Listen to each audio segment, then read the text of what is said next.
अस्सलाम वालेकुम dear students, सब कैसे हैं आप? उम्मीद करती हूँ ठीक ठाक होंगे। आज का हमारा टॉपिक है introduction of human genome project. So let's get started. Introduction of human genome project. Pointer ले लेते हैं हम। Human genome project was an international scientific research project. Human genome project क्या है? एक इंटरनेशनल साइंटिफिक रिसर्च का project है that aim to determine the complete sequence of nucleotide bases pair that makes up human DNA and all the genes in it contains। अब basically human की body जो है वो डीएनए प्रोटीन से मिलकर बनी हुई है। अब उसके अंदर बहुत सारे जीनोम्स हैं, न्यूक्लियोटाइड्स हैं। उसकी complete sequence of nucleotide basis pair की रीड करने के लिए, समझने के लिए, उसके बारे में रिसर्च करने के लिए एक प्रोजेक्ट बनाया गया है जिसको ह्यूमन जीनोम प्रोजेक्ट कहा जाता है।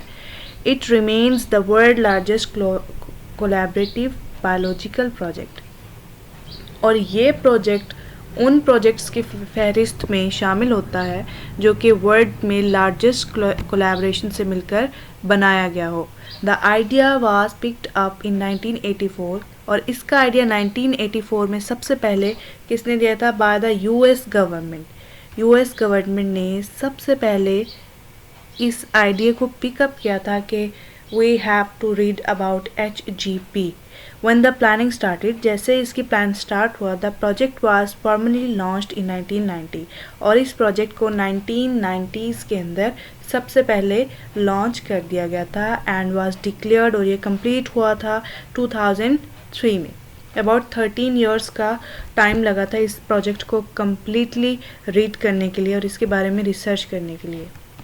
नेक्स्ट हमारी स्लाइड है participating countries and funding agencies के बारे में कि किन किन कंट्रीज़ ने इसमें पार्टिसिपेट किया और फंडिंग एजेंसीज़ कौन कौन सी थी। जाहिर है ये एक छोटा प्रोजेक्ट नहीं था। ह्यूमंस के जीन्स के बारे में, कितने ह्यूमंस के अंदर जीन्स हैं, उसके जीनोम्स हैं, उसके न्यूक्लियोटाइड्स हैं, उसके सीक्वेंस, उसको पढ़ने के लिए बहुत ज़्यादा कॉस्ट लगती है, वर्थ लगती है। तो उसके अंदर डिफरेंट कंट्रीज़ ने कंट्रीब्यूशन किया और कुछ एजेंसीज़ भी थी। सो देखते हैं उनके बारे में। इन 1990 में the two major funding agencies, the US department of energy DOE and national institute of health. अब ये जो दो नाम है ना एजेंसीज के, ये बहुत ज़्यादा MCQs में भी पूछे जाते हैं कि which were the agencies that take part in 1990s HGP project. So these are these two major funding agencies: US Department of Energy DOE and National Institute of Health developed an MOU in order to coordinate plans and set the clock for the initiation of project। अब इन्होंने एक clock set कर दिया। Initiation clock कहते हैं कि किसी भी प्रोजेक्ट को स्टार्ट करने के लिए, एक्टिवेट करने के लिए इन दो एजेंसीज ने काम स्टार्ट करवाया। Most of the government sponsored sequencing was performed in 20 universities and research centres. अब इस प्रोजेक्ट के लिए 20 यूनिवर्सिटीज़ और कुछ रिसर्च सेंटर्स भी बनाए गए जो कि यूनाइटेड स्टेट्स में थे, यूनाइटेड किंगडम में थे, जापान में थे, फ्रांस में थे, जर्मनी, कनाडा एंड चाइना में बनाए गए। अब parallel project was conducted outside the government sponsorship by the Kerala corporation और the Kerala genomics which was formally launch in 1988। अब आउटसाइड द गवर्नमेंट के अलावा भी, गवर्नमेंट के आउटसाइड भी एक और पैरेलल प्रोजेक्ट भी उस टाइम कंडक्ट करवाया गया जिसको केरला कॉरपोरेशन भी कहा जाता है, जो कि लॉन्च हुआ 1998 में। The 3 billion project. अब इसकी वर्थ यहाँ पे आप देख लें कि जो इसकी वर्थ थी, the worth of 3 billion project was formally launched in 1990 by the US Department of Energy and National Institute of Health. The Human Genome Project was a 13-year-long publicly funded project initiated in 1990 with the objective of determining the DNA sequence of the entire euchromatic human genome within 15 years. अब ये जो human genome project था, इसके अंदर government ने तो help की ही की, लेकिन ये एक पब्लिकली फंडेड प्रोजेक्ट भी कहा जाता है। पब्लिक ने भी दिल खोल के इसके अंदर इन्वेस्टमेंट की ताकि हम इस चीज़ से महरूम ना रह सकें। पायोनियर्स इन HGP। अब वो कौन से पायोनियर्स थे? पायोनियर्स कहते हैं जो होते हैं ना सतून, कि कौन से ऐसे लोग थे जो इसके पायनियर थे एचजीपी प्रोजेक्ट के। सबसे पहले है Robert Sinsheimer propose the idea of sequencing the human genome project in the year of 1985। सबसे पहले ये वाहिद ऐसे साइंटिस्ट थे जिन्होंने 1985 में sequencing of human genome project का आइडिया डेवलप किया था। Charles DeLisi and David Smith propose the budget for the human genome project.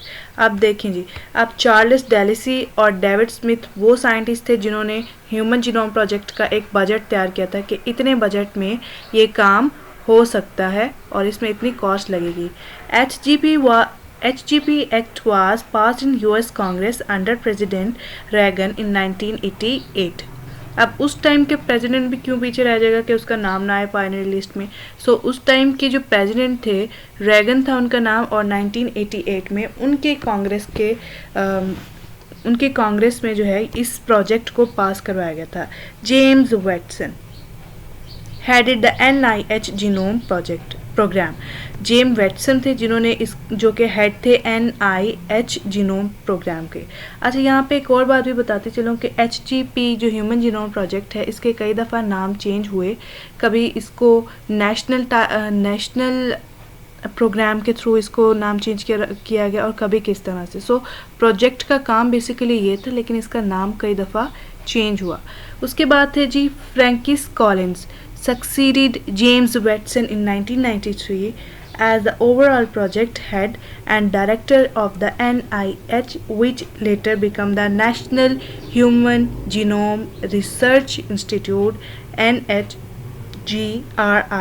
was in power until the completion of HGP in 2003।